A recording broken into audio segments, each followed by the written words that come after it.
Hello friends, welcome to Durga classes.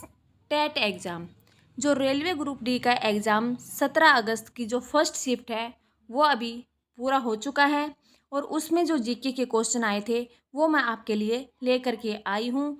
और अगर आप ऐसे ही क्वेश्चंस पाना चाहते हैं तो मेरे चैनल पर इसकी सारी वीडियोज़ मैंने अपलोड कर रखी हैं, तो एक बार वहाँ से देख लेना फ्रेंड्स। चलिए शुरू करते हैं अपनी आज की वीडियो। पहला प्रश्न था फ्रेंड्स, सिकंदर के आक्रमण केस में मगध साम्राज्य का शासक कौन था? इसका राइट आंसर है ऑप्शन नंबर बी, धनानंद। अगला है, किस अभिलेख में सर्वप्रथम स्त्री प्रथा होने का उल्लेख मिलता है? कौन से अभिलेख में मिलता है? ऑप्शन नंबर डी, एरण्य अभिलेख में।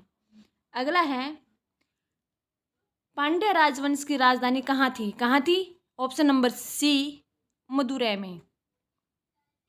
अगला प्रश्न है, चीनी लेखक फाहियान ने किसके शासनकाल में भारत की यात्रा की थी? किसके शासनकाल में की थी? ऑप्शन नंबर बी, चंद्रगुप्त द्वितीय के शासनकाल में की थी। बाबर ने किस भाषा में अपनी आत्मकथा तुज़्क ए बाबरी की रचना की? कौन सी भाषा में की थी? ऑप्शन नंबर सी, तुर्की में की थी। तुज़्क ए बाबरी, तुर्की।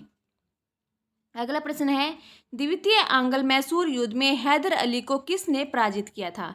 इसका राइट आंसर है Warren Hastings. Option number D, Warren Hastings ने जो है आंग्ल मैसूर युद्ध में हैदर अली को पराजित किया था। अगला प्रश्न है, सुमेलित करना था, आपको एक सूची दी गई थी कि कौन कौन से नंबर पर आएगा। ठीक है, इसमें जो है सूरत की संधि कब हुई थी? 1775 ईस्वी में हुई थी। पुरंदर की संधि 1776 में हुई थी।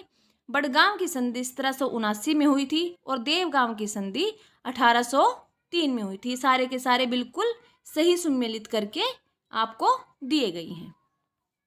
अगला प्रश्न है, first war of Indian independence नामक पुस्तक के लेखक कौन है?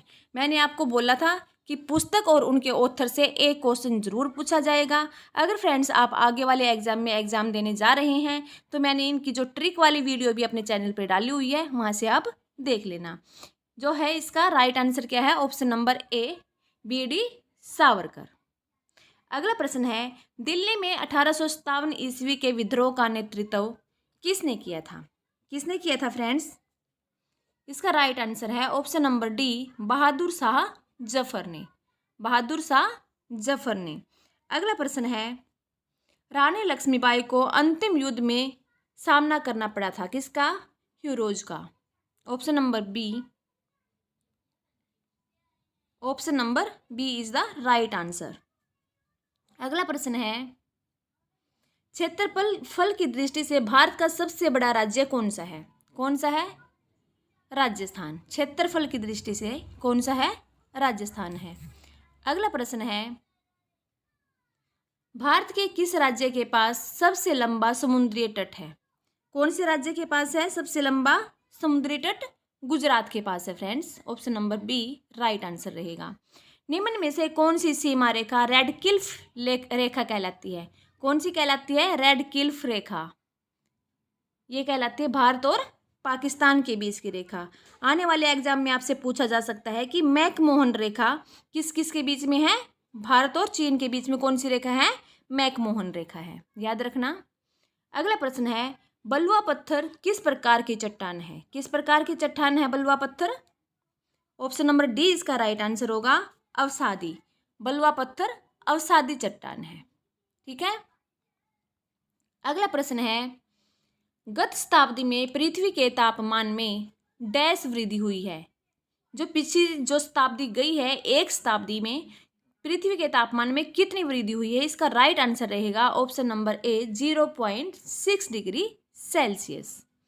अगला है, भारतीय अर्थव्यवस्था में किस क्षेत्र का योगदान सर्वाधिक है? किसका है सर्वाधिक? तृतीय क्षेत्र का। ऑप्शन नंबर सी, तृतीय क्षेत्र का।